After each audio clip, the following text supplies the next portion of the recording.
So it's my honor to kick things off today by introducing the owner of the Jacksonville Jaguars, Shad Khan. Thanks, Mark, and thank you everybody for being here. We've got nothing but good news to share today. We're celebrating a homecoming in the appointment of, Tom Coughlin as our Executive VP of Football Operations. The deserved promotion of Doug Marrone as our new head coach of the Jaguars, and the continued stability and building of a winning organization, and the contract extension of Dave Caldwell. This, ladies and gentlemen, is a spectacular football staff. I'm proud to introduce them to the fans of Jacksonville, here in Jacksonville Jaguars, here in Duval and throughout North Florida, as well as to the army of supporters in London and the United Kingdom. Before I begin, however, I would like to thank Gus Bradley for his faithful service to the Jaguars and our community. The success we envisioned eluded us, but I'll always be grateful for the manner in which Gus represented the Jaguars. And there's no question to me that Gus will shine on as his career in football continues. My best heartfelt thanks to Gus, his wife, Michaela, their family, and all of them who leave Jacksonville here as friends. Now on to Tom Coughlin. It goes without saying that any football organization that includes Tom Coughlin is going to be one of the best in the NFL. That's a fact, and no need to Google that one. I first met with Tom several weeks ago to learn, share, and ultimately imagine what might have been possible here in Jacksonville. And if the goal was to build a championship organization that wins day to day, week to week, season to season, and that is our goal here, then there was really only one outcome from our discussion. Tom simply had to return to Jacksonville. What enthuses me the most is Tom welcomes the challenge of overseeing all facets of football operation.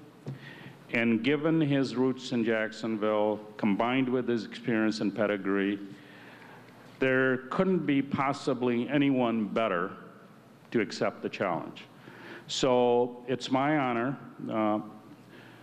to welcome home our new Executive Vice President of Football Operations, and appropriately, once again, wearing the Jaguars logo, Mr. Tom Coughlin.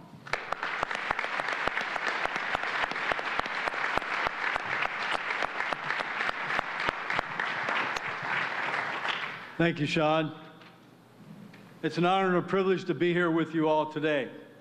I told Mr. Khan a few weeks ago that I have a vested interest in the historical presence and success of the Jacksonville Jaguars here in Jacksonville, Florida. And I believe our great fans deserve a team that they can be proud of. Will this be easy? Of course not. If it was easy, anybody could do it. But I'm excited by this opportunity and this great challenge. And as John Wooden said, success travels in the company of very hard work. And that's there is no easy way, and there's no trick. When I visited with Mr. Khan, it was clear from the very beginning how driven he is to win. And I am inspired by that. The best way you can educate your young people is through stories and parables and examples. Mr. Khan's story is the great American dream come true. He is driven to win and succeed, and it is this culture of winning, of excellence, of doing things the right way all of the time, of sustained great effort, and of keeping priorities in order and being accountable for your performance that needs to be stressed with our team. While I'm thrilled to be back, It's not about me. It's not about any one individual. It's about team. It's about the concept of team above self, of unselfish commitment to team. This resulted in a deliberate and detailed search, a process that was extremely informed. We also had the benefit going into the process knowing Doug Marrone and knowing him in ways that certainly impressed me and others. And a lot of people in the organization were highly impressed by Doug, but that likely wouldn't be evident outside the organization. So I want to be clear.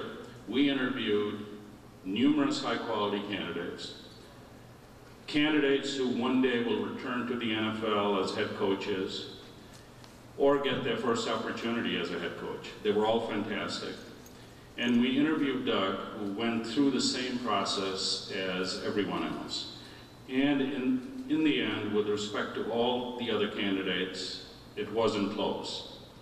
Our choice was Doug Marrone. We love the fact that Doug had head coaching experience both at the college level and the NFL. I'm particularly impressed that Doug was able to rapidly turn around Syracuse University and then the Buffalo Bills. And what we saw, obviously, from the Jaguars in Doug's brief time as an interim head coach, he certainly earned the respect of everyone here, including our players. Doug will offer just the right amount of continuity to the roster, but has much better, really a roster that has much better talent than our record shows. But as you've seen already with the staff changes announced this week, status quo is not in Doug's vocabulary. The environment Doug will create will emphasize accountability, discipline, conditioning, commitment, and above all, results winning. We'll all have to wait until the fall for the results, but everything else, we can count on that immediately with the new head coach of the Jacksonville Jaguars, Doug Marrone.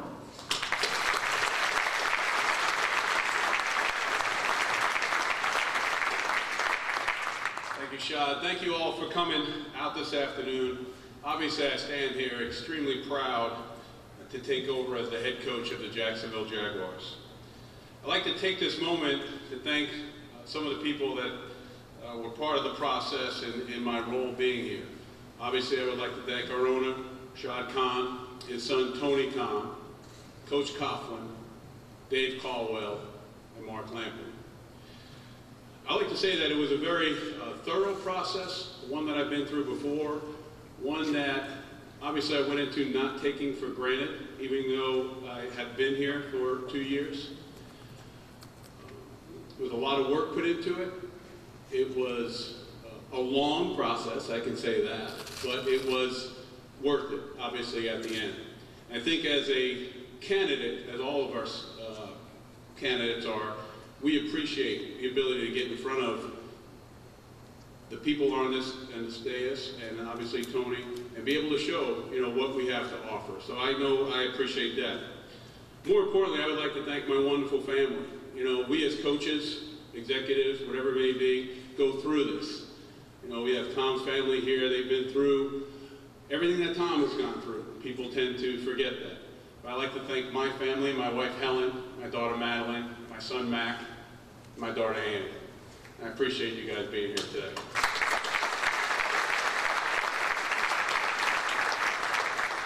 My next message is for the fans of Jacksonville. I've been here 2 years, and I've seen the pride in this city. I've seen the passion they have for this team. And I want you to know that I feel the pain and I know how difficult it's been. But make no mistake about it, the people of Jacksonville deserve a winner. We will put the right people in place to get that done. That's why I'm here. Thank you.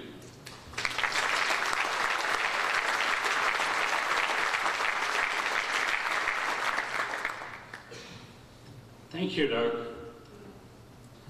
The appointment of Tom and promotion of Doug are significant milestones for the Jaguars, but I do want to, the contract extension of Dave Caldwell is just as significant, and really, I want to make sure it's not overlooked or underestimated. It was 4 years ago that we introduced Dave as our new general manager. He was an excellent hire for the Jaguars, and today we have the youngest starting roster, and in many estimations, one of the most talented and promising rosters in the National Football League. I also believe Dave is still in his formative years as a football executive, and his best days and greatest achievements are still to come. Working with Tom and Dave, I bet those days are coming soon. So with that, I'd like to invite to the podium our general manager, Dave Caldwell.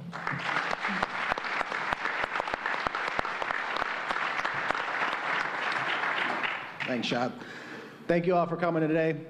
Truly a special day. I want to give thanks to Shad, Mark, and Tony Khan for their efforts in the interview process. It was a very, very thorough process, like Doug said. And to echo what Shad said, we went through a lot of very qualified candidates, and we felt like we picked the best candidate for the Jacksonville Jaguars in Doug Marrone. Throughout the process, the one thing stayed clear was not only is Jacksonville a city where people destined to come to, being coaches and NFL personnel, but Shad Khan is an owner that NFL coaches destined to work for. So I'm grateful to Shad for giving me the opportunity to be here for another couple of years. It's a very exciting day for me to be able to work with Tom Coughlin, who's a future Hall of Famer, and who I've admired from afar for a long period of time. I've gotten to know him and his family over the last couple of years being here in Jacksonville, and this is a great thing for our organization. Shad, to his credit, has made great football moves for the Jacksonville Jaguars with Tom and Doug and the structure that we have in place. And I think it's not only about the structure, but the people. And I think we have the right people in the place to bring this city back to relevance and where we need to be as an NFL franchise. Thank you.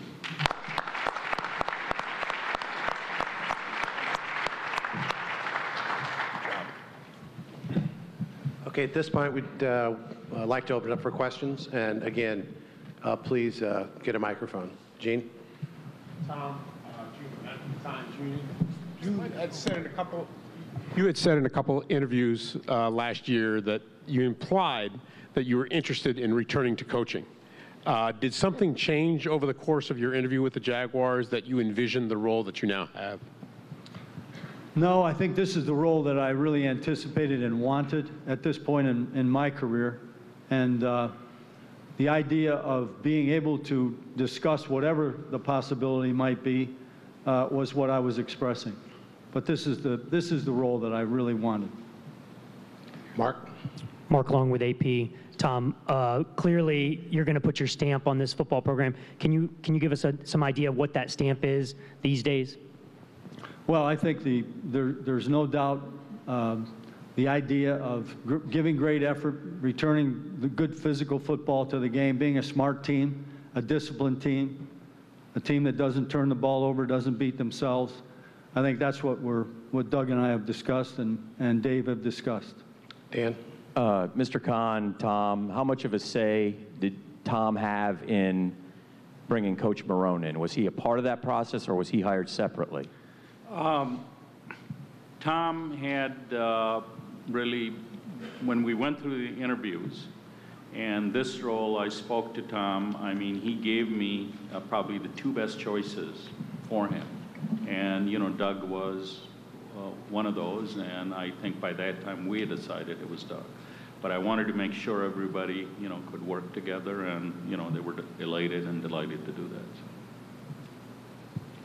Hey, it's Carline 1010XL. Tom, will you have final say over the 53, and what's your impression of Blake Bortles at this point of his development?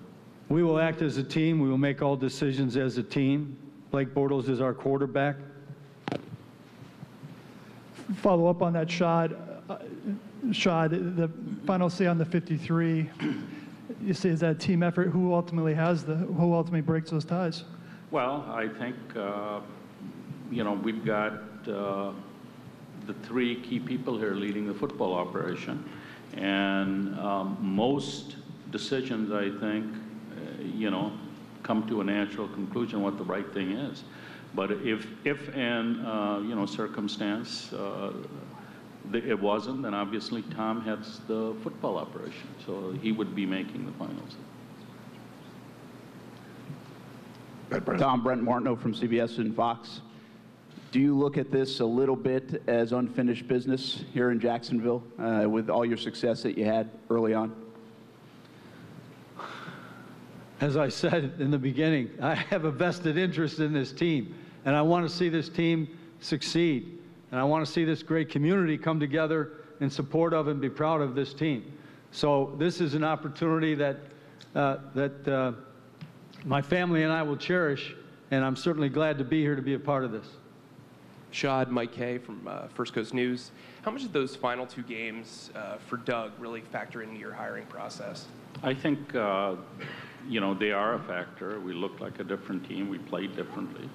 And that was only really working with the team for 2 weeks. But I think that's a factor, but it's not the only factor. Tom, Mike Duraco with ESPN. Do you have the coaching bug completely out of your system? There's no part of you that wants to coach? Do you anticipate any problems when the fall rolls around and the guys are on the field and stuff? Do I anticipate any problems? No, because I intend to put my heart and soul into being of great support for Dave and for Doug. So, I'll be living in their shoes, so to speak. But I embrace this opportunity. To Tom and Doug, Rick Ballou from 1010XL. Doug, you're in a different defense in Buffalo. Tom, we're very aware of the defense and the success you had in New York. Can Jacksonville expect changes scheme-wise on that side of the football? Well, again, that's open for a discussion. Right now, obviously, we've let some coaches go. We have some coaches on board, but we have not defined any roles in our coaches right now. We're looking to go out and get the best, most talented, bright minds, people to bring in to help this football team win. This question is for both Tom and Doug.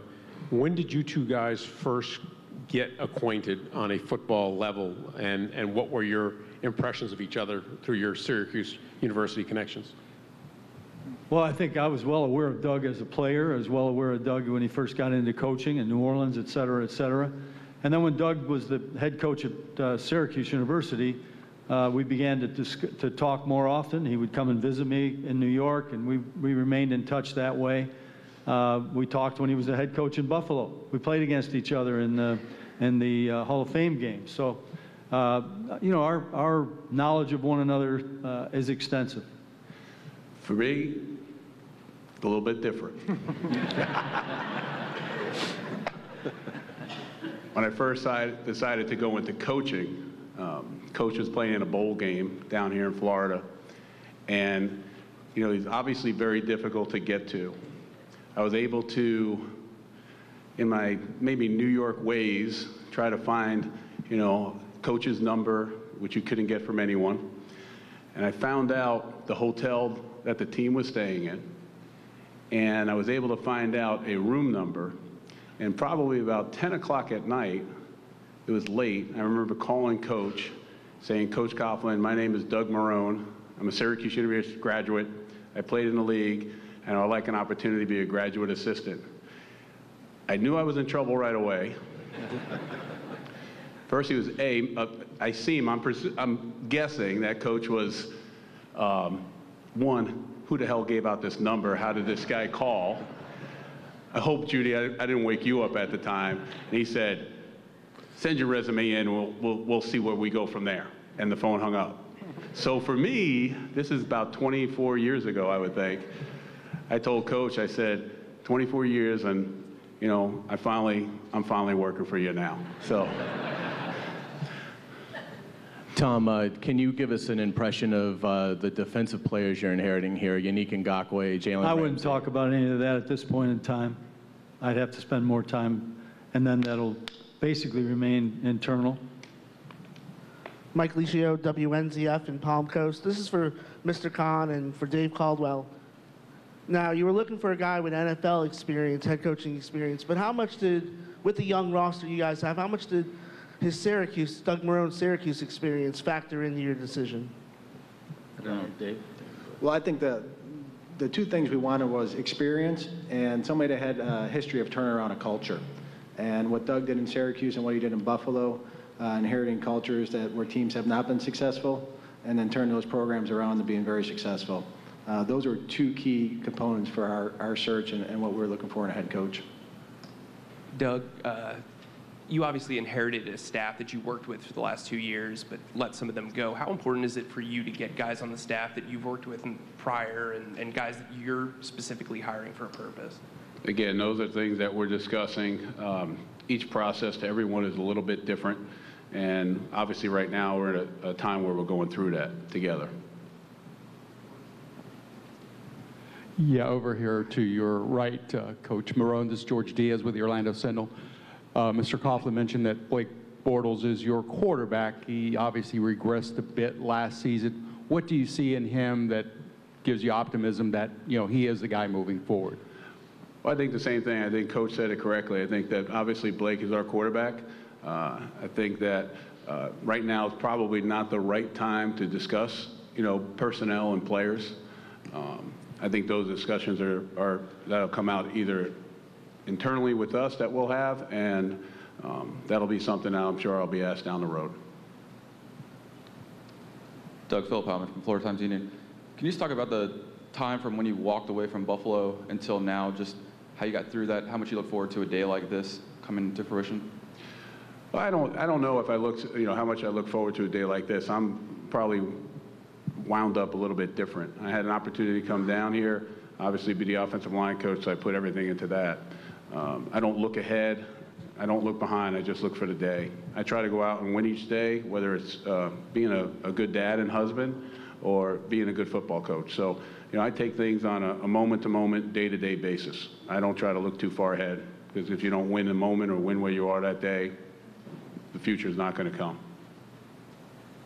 Mr. Khan and Dave, can you talk about what the search firm helped in terms of finding Doug, or was it more of a taking a look at the structure of the organization and what input they had?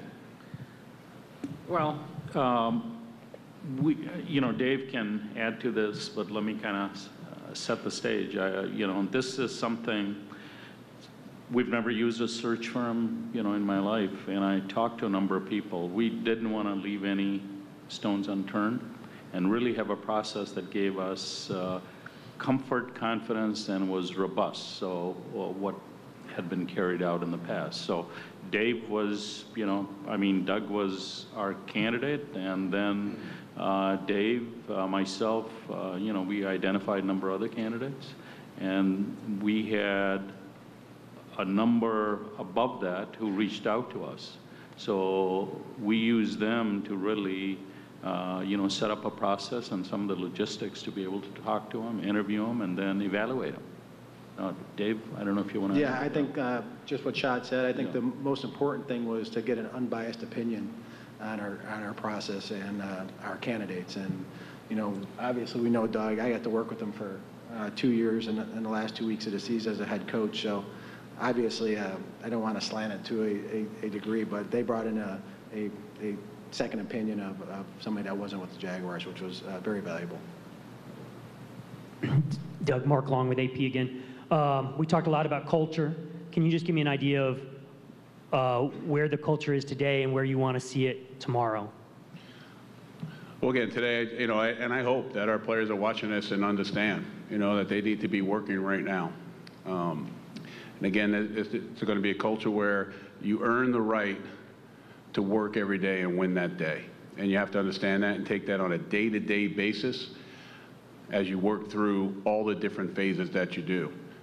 But I have a high expectation, a high standard for our players and our coaches and what they should be doing. So technically, you're not allowed to talk to the players during this time. So that was a subliminal message to them. But, and we may laugh about that, but that's the truth. We need to be getting to work. We have a lot of work ahead of us. And I'm looking forward to leading this team when they get back. Did we get away from winning too much? The whole winning? I don't know. Is that going to be a focus to win It's- games? It wasn't really mentioned a lot. I can't answer that, but that's all that, go ahead. Is that going to be the focus? What else is there? What the hell would you be doing this for if it wasn't to win? Yeah. You know, We're trying to win we're trying to win today. Who's going to get the better lunch? I mean, let's not make any misunderstandings about why we're here. This is all nice and dandy, but winning is what this thing is all about. Yeah, all about winning. Good question. Doug Shinaki, First Coast News. First, congratulations on not being a head Thank you. coach in terrible weather anymore. Say you win 11, 12, maybe 13 games in a season. How do we know you won't jet this team like you did in Buffalo? How do I know? I'm sorry, answer that question? How do we know that you won't take off like you did in Buffalo when you kind of turned that program around in one season? Well, one is obviously I'm staying obviously down here. One, I'm with people that I love being around. Two, there are no clauses or major change. So, again, that question, I'm not even. That thought process has never even entered my mind. Shad, Ryan O'Halloran in Florida Times Union. Obviously, the players responded to Doug over the last 2 weeks. How much do you regret maybe not making a coaching change at midseason to try and salvage this past season? I think, I have no regrets, frankly, in life. And we wanted to give Gus every opportunity. And, this was a decision between Dave and myself as the season kind of unwound. What would be the right time for many, many reasons. And, so that's what we feel was the right thing to do. And absolutely no regrets. Doug, Mike Dempsey, 1010XL Radio. Can you confirm, will Nathaniel Hackett and Todd Wash both be returning in coordinator capacities? And if so, what went into that decision for you? Well, I think I answered that question earlier when I said that, we do have coaches that obviously we have not have gotten anything in on or have let go, but those roles, again, will be defined. Right now, putting the staff together is something that is going on right now with this process. The three of us obviously are involved, and we're talking about it. So my goal is to go ahead and at the end of the day, when everything's put together, then obviously we'll let the titles or things like that go out. But as of right now, we have not made any decisions on the positions. I guess this could be both for Tom and Doug. Seth Harp, iHeartRadio, Sports Radio 930. You see a lot of coaches now in the league having success winning Super Bowls in their second stint. I guess this is for you, Tom and Doug. You're in your second stint now. You were in your second stint. What do you do the second time around differently that you didn't do the first time around? Doug? I've never changed. I think for me, it's always been, push, work hard. I think, people get into magic words or things of that nature, and I've never been about that. I've just been about, betting myself in a position and prepared to do the best job I can in everything that I have to handle. So that's the way I've gone about it. And I have the honor, obviously, with Coach here. I'm excited. Obviously, Dave and I have worked together. Coach and I have a relationship. I probably have the best situation than probably any other NFL coach out there. I can go, I don't know the exact feet he'll be away, but I'll be able to walk into his office and talk to him and get his knowledge and pick his brain more often than the drives I had to take to New York to see him. I would say this. My response would be that you learn every day. You're blessed to be in this opportunity. When you stop learning, you might as well be dead. So the answer to what you said is you learn, you adjust, you recognize your team's strengths and weaknesses, you play to your strengths, obviously, you work on your weaknesses. The mental part of the game is so important. Your ability to relate to your players and your players relate to you. Your ability to recognize leaders and to create an opportunity in your locker room where the players are speaking exactly the same language that you're speaking. And then you have an opportunity, for example, to benefit from a win or two that gives reinforcement to everything that you're teaching, and you start to snowball a little bit.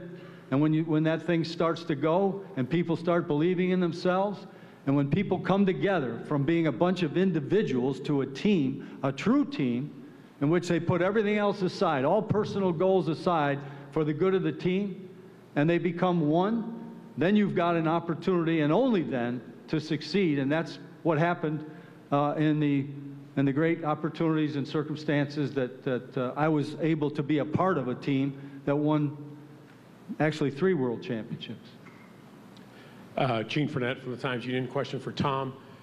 One of your mentors, Bill Parcells, took a similar job with the Dolphins, 3 years younger than you are right now. Did you lean on him at all for advice on this situation? And could you at least give us a general idea of how he might have been helpful in that regard? We've texted, but I have not talked to him on the phone. But my last text to him was, "I'll be in touch." Just a couple more. Shad, Dave, with Doug being the by far candidate, do you guys have any regrets about not turning to him sooner last season? Dave, I think. No, I don't. I think, like Shad said, no regrets. I think the most important thing is on a week-to-week basis, we're, after our last game, we were on to our next game and just trying to put the best product on the field and win those games. And when it got to a point in time where we felt change was inevitable, I think we made that change. Okay, last question, please. Doug, have you talked to Dave about Ryan Nassib at all? And on a scale of 1 to Syracuse, do you plan on giving him a call maybe to give Bortles some competition? We haven't had any discussions yet in regards to that. And technically, by league rules, we're not allowed to talk about Ryan Nassib. Okay, well, thank you very much.